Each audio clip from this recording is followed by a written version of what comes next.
তো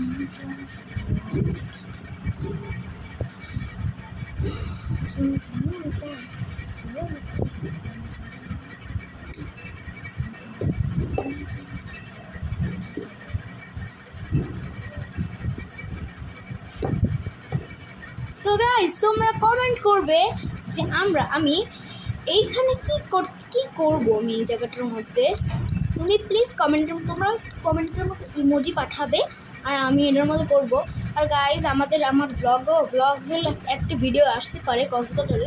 আজকে আমাদের বাস আসে, পরে আজকে বাসের মধ্যে উঠে কক্সবাজার যাব। কাল পৌঁছাবো ভোরবেলা। তো আমি হলো কক্সবাজারে গিয়ে ব্লগ করব। তো তোমরা প্লিজ কমেন্ট করবা যে আমি এই জায়গাটার মধ্যে কোন ইমোজিটা বানাবো। আজকে তো এই ইমোজিটা বানাইছি। তো তোমরা এই ভিডিওটার মধ্যে কমেন্ট করবা যে যে কোনো ইমোজি কমেন্ট করতে পারো। তো বাই বাই।